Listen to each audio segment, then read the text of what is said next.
America, 1989 EC/1997 GC.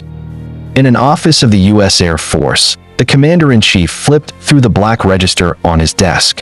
In frustration, he slammed it down. Guerra, a member of the U.S. Air Force, had failed to return from his mission. Ever since Guerra disappeared, military officers never mentioned the space pilot's name without emotion. Before his disappearance, Guerra was repeatedly seen at NASA with the famous Ethiopian scientist, Engineer Shifra Kaza. U.S. authorities interrogated Engineer Shifra Kaza, but he denied knowing anything. Guerra, suspected of flying a supersonic jet towards Africa, remains missing to this day. 2 years later, the famous Ethiopian-American missile expert, Colonel Faseya, suddenly vanished. He left his long-range missile trajectory calculations unfinished on his desk at NORAD. His colleagues, who used to call him Ethiopia, were left in total shock. They often teased him about his fierce patriotism, asking if he was Mengistu Hailemariam, but he only stayed silent. Except for the laptop he carried when he vanished, he transferred his entire fortune to Ethiopia before disappearing.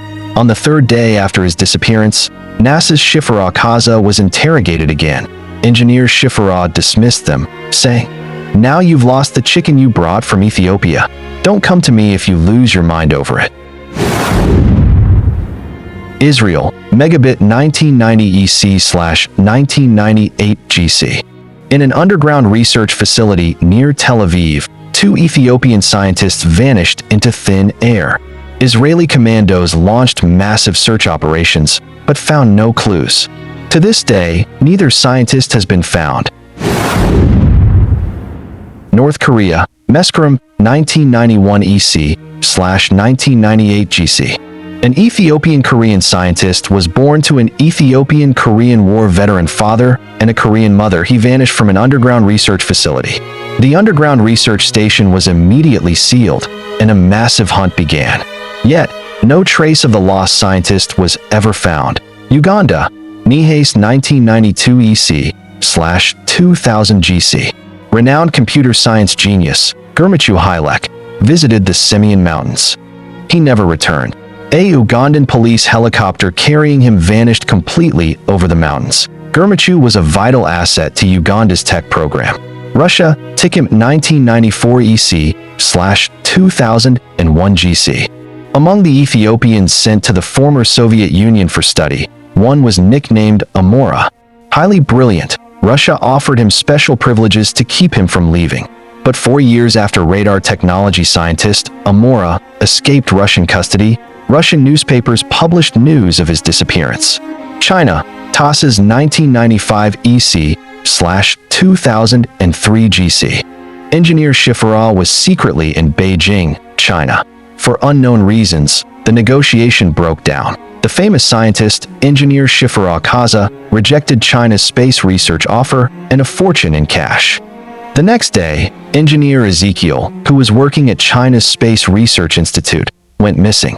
Chinese intelligence discovered that Ezekiel transferred all his money from bank accounts to a monk in Ethiopia using a silent aircraft.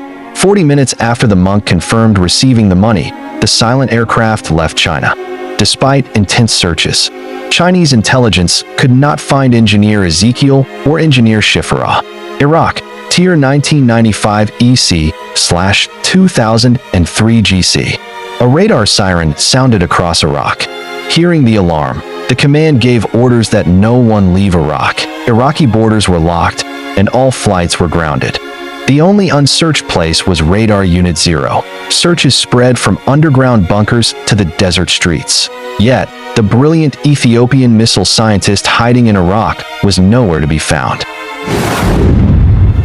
Ethiopia, 1961 Ethiopian calendar, 1969 GC. A heavy rainstorm hung over Addis Ababa. A mad monk had stripped off his religious robes. Standing near the statue of Abun Petros, he threw his red vestments into the mud while passers-by watched in shock. He ran down toward the red light districts below St. George Church and entered a local bar. He drank heavily, yet showed no signs of intoxication. He sat alone in a corner, clutching a leather pouch tightly. "Oh, Abba Dijum," he muttered every minute. "No one should call me Abba Dijum anymore," he shouted. I am no longer a monk. I am a hero. A giant hero. Find me my father, he screamed, walking back toward the statue of Abune Petros. Walking like a whirlwind, standing before the monument, he urinated on it in broad daylight. You stone, I will destroy you, he yelled, as passers-by stopped and crossed themselves in disbelief. You stone, I will destroy you. Look, I am here, awake. You became a stone, did you give up? Didn't I tell you? There is no wisdom greater than enduring the dark days. You stone, you thought this ungrateful country would change. Tawadros tried and failed. Johannes tried and failed. Menelik got exhausted and failed. Phasilides tried and failed. Balay Zelik tried and failed. This country drinks the blood of its heroes, yet its thirst is never quenched. How many heroes died in vain? Didn't I warn you? O Abba Digim, if only you were alive, Abune Petros, you would have joined my side. The fate of this country was in our hands. We could have changed it, but you died. You gave up. Look at you now. Even the local beggars urinate on you. If you had stayed alive, bandits wouldn't become bishops. The deep secrets of this land should never fall into the hands of bandits. You stone, I will destroy you. As he cursed the statue, a young man stepped forward from the crowd. It is not a stone. It is not a stone, the young man shouted, confronting the mad monk in rage. It is a stone, the monk insisted, kicking the monument. It is not a stone, the young man yelled back passionately. The young man, who appeared to be around 25 years old, was a known poet named Yared. The Minister of Information had noticed this young man earlier near the monument. The young man had waited for the crowd to disperse before urinating on the statue himself, falling into the monk's trap. The minister watched closely, confirming that this furious young man was indeed Sergei Gevermedin. Bystanders eventually pulled the two men apart. As the young poet walked away in anger, a man closely followed him. Sergei could not sleep that night. As he reflected on the words, Abune Petros is a stone, he stayed up writing a theatrical play. Late at night, a knock sounded at his door. Sergei opened the door to find a man trembling in the dark, but Sergei soon realized the man was not cold from the weather. He was terrified. The man looked at the draft of the play on Tsiga's desk. I admire you, the stranger said. You will shine bright, brighter than the world expects. You will bring light to the dark. I see it now. This nation has fire, but lacks the men to carry it. Courage alone is not enough. Wisdom is required. A nation cannot be built by people alone. It needs leaders who preserve its unity. We once had leaders like Tawadros and Menelik, but now they are gone.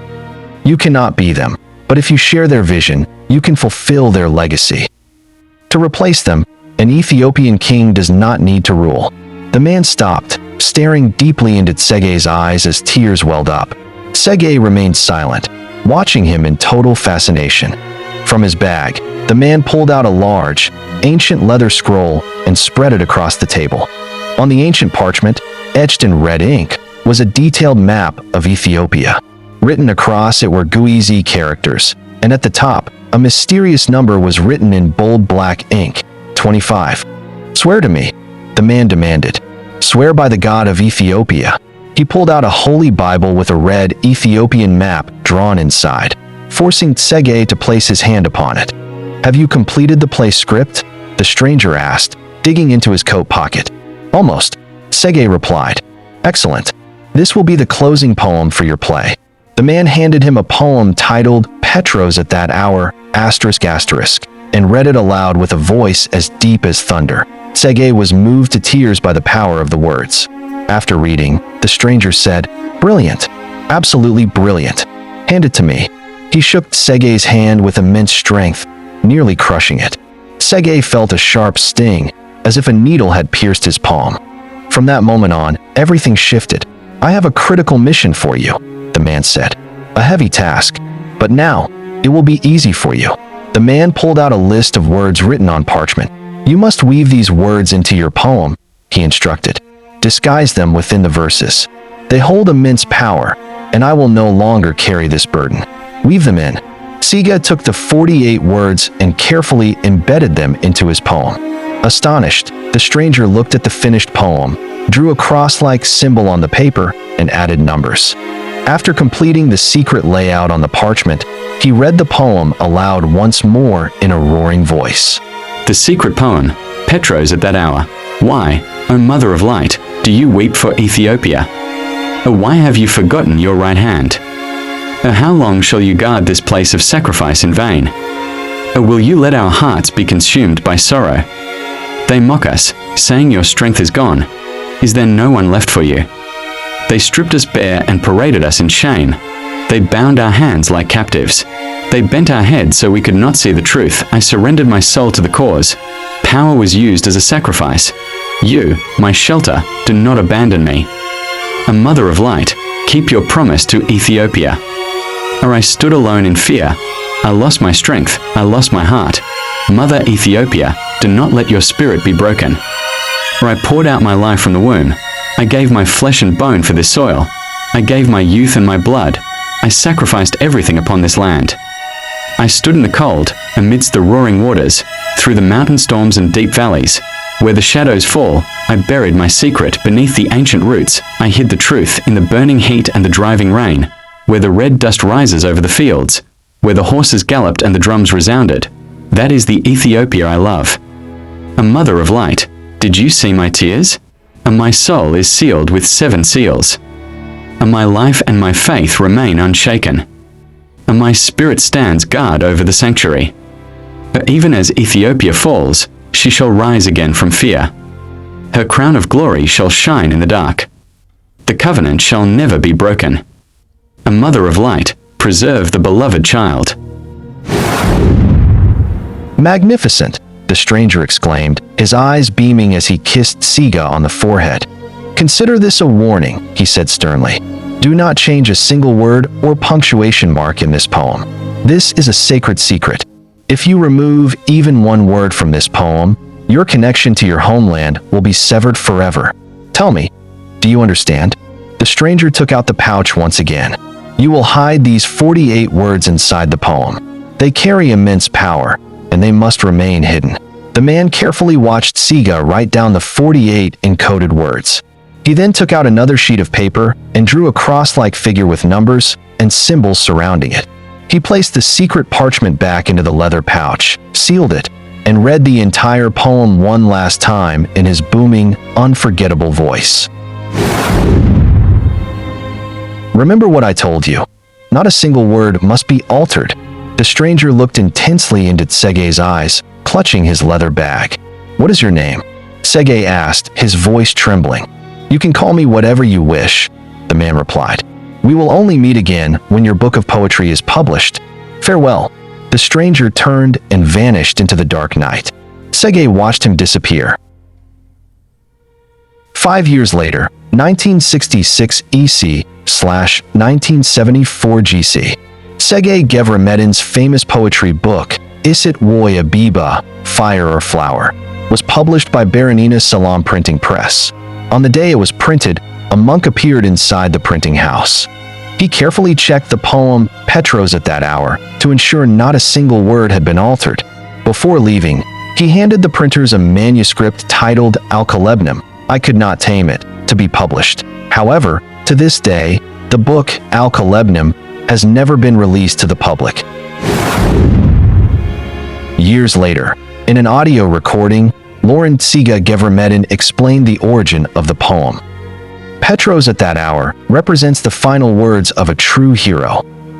Historical writers and scholars know the story of Abune Petros.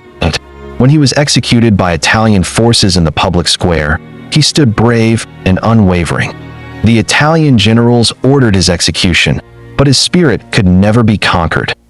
When I first came to Addis Ababa as a 15-year-old boy, I stood before the monument of Abune Petros. If the mad monk Abba Dijim had not urinated on the statue of Abune Petros, if Tsiga had not defended the monument, the legendary poem Petros at that hour would never have been written. The poem contains 105 lines and exactly 497 words. Including the title, it contains 48 hidden secret words. For decades, many have tried to decode the hidden secret within those 48 words.